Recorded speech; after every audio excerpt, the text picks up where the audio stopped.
Thanks, Penny. If you've been tuning into the show for a while, it's no shock to you that we are Alina Habba fans. We like Alina Habba from the days when she would defend President Trump on the courthouse steps all around the nation.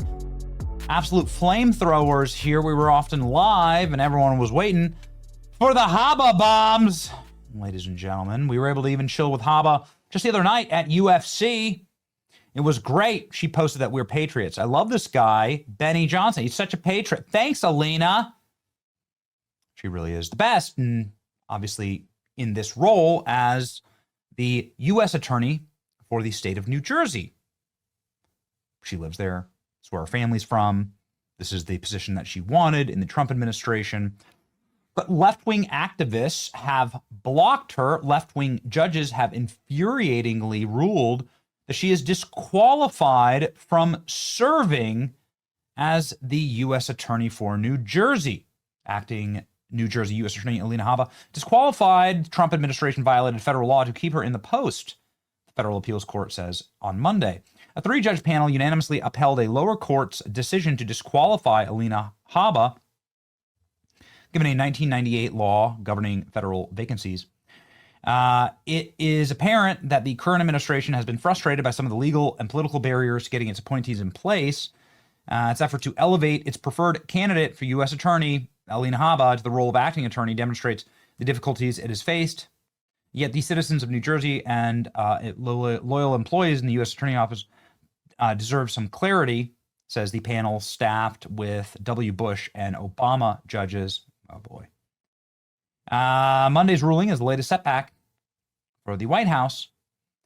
Obviously, there were other troubling sort of missteps when it came to who is legally appointed to serve in these roles, like in the James Comey, Tish James rulings, where they said that Lindsay Halligan was improperly appointed to the position.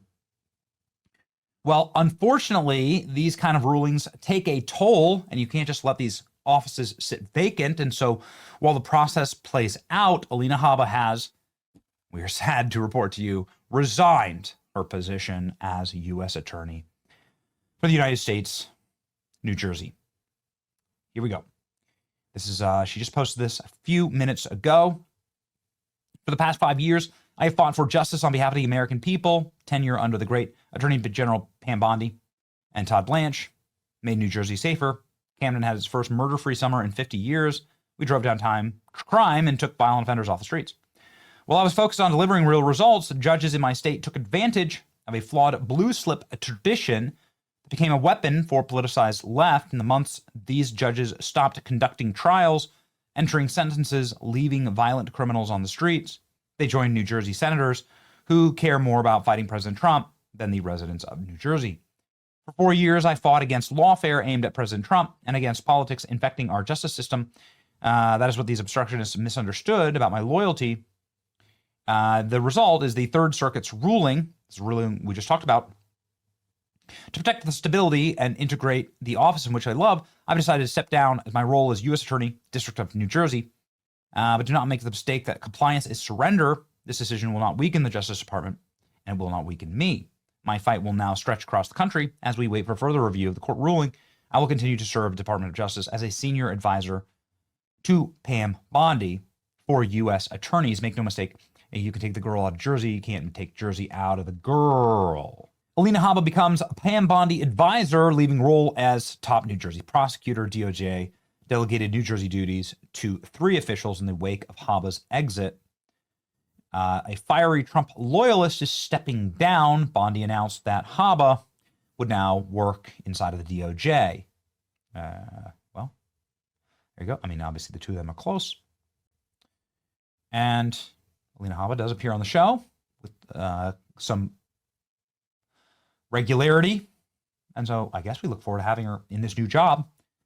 You hate to see it because I think she was doing a good job in New Jersey, but this whole blue slip tradition, what it means is that the senators from the home state of the U.S. attorney, so like the senators from New Jersey who are 2 Democrats, right? One of them wants to run for president, Cory Booker. These senators are blocking Alina Habba's nomination. So this is like a tradition where the senators from the home state can block the nominations of U.S. attorneys that they don't like. So the senators can like keep people like Alina Habba out, and that's what's going on right now. That's why she doesn't have a full vote of confirmation inside of the Senate. And so now they've kicked her out because of that. It's dumb rule, but it is the way that it goes. And that's why this is happening. The state senators are blocking her. And then the courts are saying, well, because the senators block you, you're not a legitimate, U.S. attorney. You're not serving in the position because the senators are blocking you. This is how it's happening. Anyway, annoying. The Department of Justice will continue the fight for Alina. Alina will retake her post. In the meantime, she's joining the DOJ to become a senior advisor for the attorneys. Alina Habba has resigned. Alina Habba resigns, but she will return if they win in court. Pam Bondi posted the pretty much the exact same message. She's saddened to accept Alina's resignation. The court's ruling made it impossible for her to effectively run. The situation is particularly unfortunate given Alina's strong record of achievement. The Department of Justice will seek further review of the decision. In the meantime, Alina will continue with the Department of Justice senior advisor. Okay. Now, there was one other rumor this past weekend that another favorite in the Trump administration, a woman, was also on her way out. Trump weighs moving on from Kristi Noem here from the Bulwark. The DHS secretary has overseen the president's most controversial domestic initiative, but her future is increasingly in doubt. Homeland Security Secretary Kristi Noem has been at the center of the Trump administration's marquee domestic policy, overhauling federal government's immigration and bureaucracy to better serve the president's vision of an ongoing mass deportations. But she's carried out these tasks with fealty to her boss. Her standing with the administration has grown less stable. For weeks, a rumor has been circulating in political circles that Noem is on the outs. Briefly surfaced in a CNN report a few weeks back, listed her among the first cabinet officials that could be caught in a year-end turnover, noting that while Trump himself is happy with Noem, top White House officials are frustrated with her tenure. Noem has downplayed the tension concerns, and in a text to me, Lewandowski said it was bullshit. None of that is true, he said. But in conversations with DHS officials, this report says that they say that two of those officials believe that she's going to be forced out really soon, and they're going to replace her with Glenn Youngkin of Virginia, which I think would be a very bad move. Anyway, this is all of the reports. This was all of the scandal inside of the administration. MS Now, used to be MSNBC, reached out. I told them this was all fake news. Secretary Noem is doing a great job implementing the president's agenda to make America safe again. White House calls report about Trump considering firing Noem total fake news. White House says this is total fake news. A spokesperson says Secretary Noem is doing a great job. Polymarket here. Who will be the first to leave the Trump cabinet? See up here, none. So no one. But now none has dropped, and spiking here is Kristi Noem with 13%, probably based on these reports. So you can see Kristi Noem, Pete Hegseth, Doug Burgum, Linda McMahon, and Marco Rubio sort of round out the top, Pam Bondi and Brooke Rollins. These are all the cabinet secretaries, but some of them are less than 1%. I think they're doing a good job.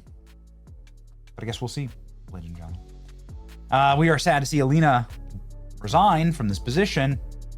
We hope better things for her in the future. Maybe she'll have more time to come on the show. We'll see. It's your boy, Benny. Like, share, and subscribe.